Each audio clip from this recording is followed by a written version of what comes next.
How's it going? Welcome to Read Aloud for October 6th, day 17. Here we go.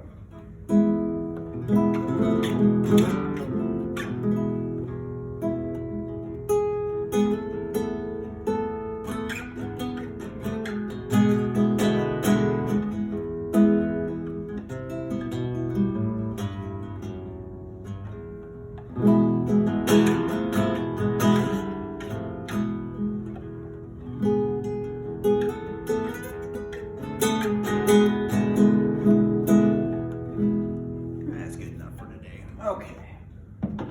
Let's see where we were.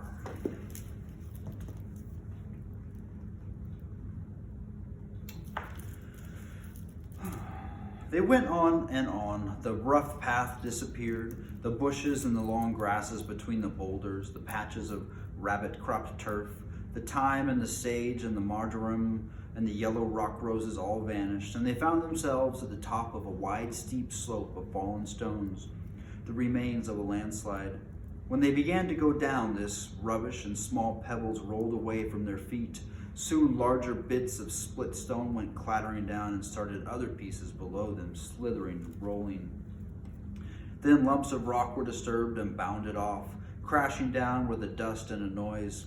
Before long, the whole slope above them and below them seemed to be on the move, and they were sliding away, huddled all together in a fearful confusion of slipping, rattling, cracking slabs of stone. It was the trees at the bottom that saved them. They slid into the edge of a climbing wood of pines that here stood right up the mountain slope from the deeper, darker forest of the valleys below.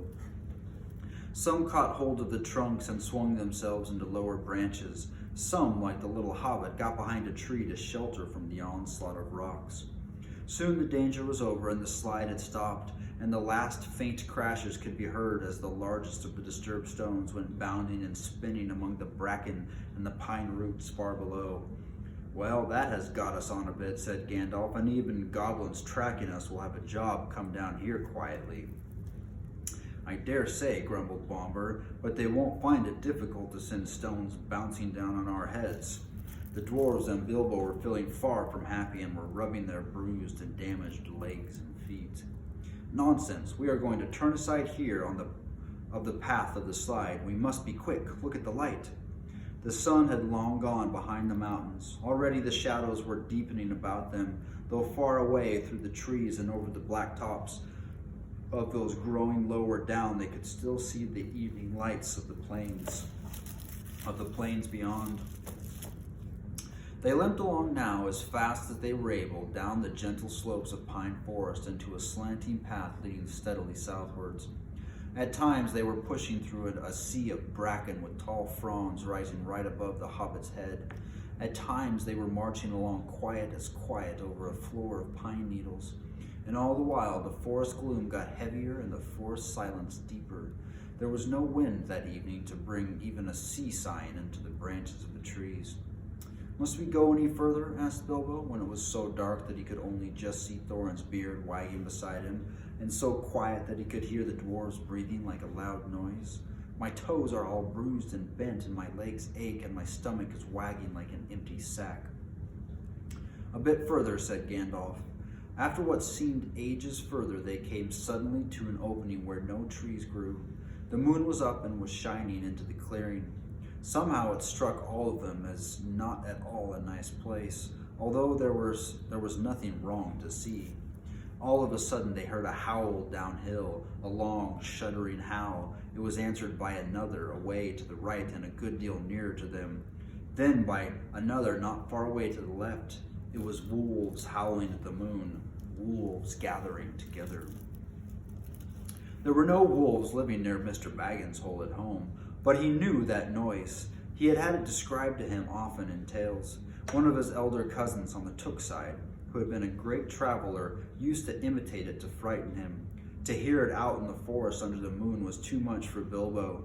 Even magic rings are not much use against wolves, especially against the evil packs that live under the shadow of the goblin-infested mountains. Over the edge of the wild, on the borders of the unknown, wolves of that sort smell keener than goblins and do not need to see you to catch you. What shall we do? What shall we do? He cried. Escaping goblins to be caught by wolves, he said, and it had become a proverb. Hey, that was one of the spelling words. And it had become a proverb, though we now say out of the frying pan and into the fire, in the same sort of uncomfortable situations.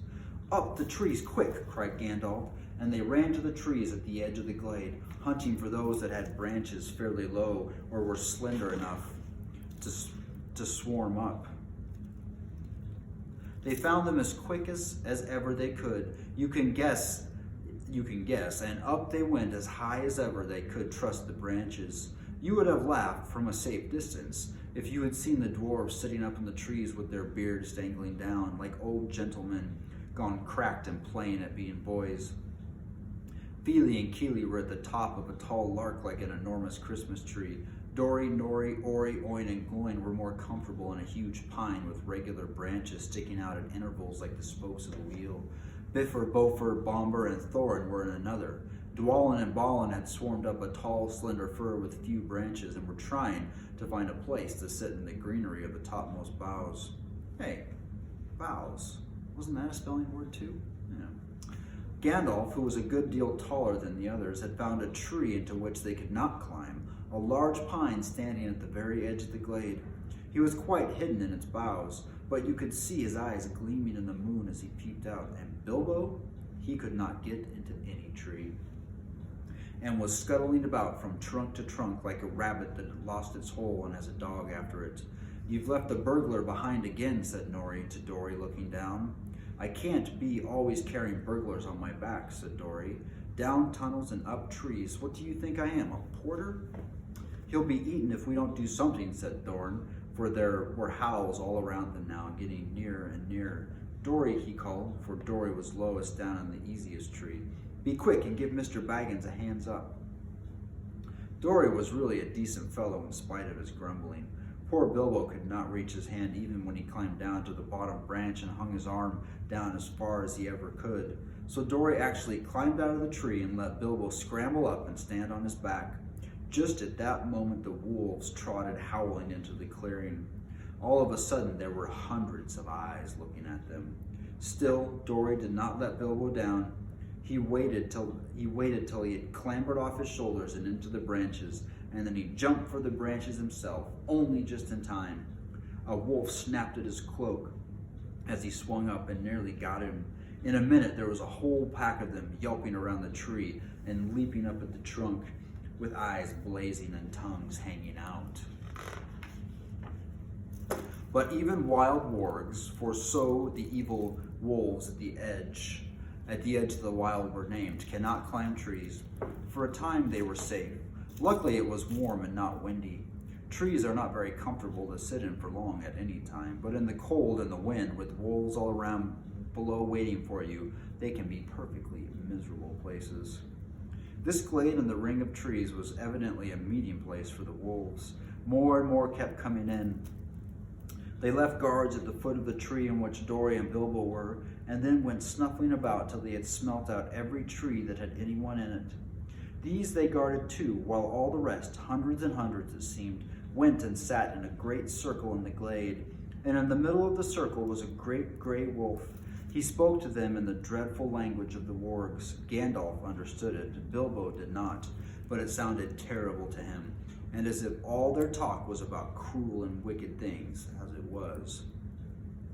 Every now and then all the wargs in the circle would answer their great chief all together, and their dreadful clamor almost made the hobbit fall out of his pine tree. I will tell you what Gandalf heard, though Bilbo did not understand it. The wargs and the goblins often helped one another in wicked deeds. Goblins did not usually venture very far from their mountains unless they are driven out and are looking for new homes or marching to war, which I am glad to say has not happened for a long time.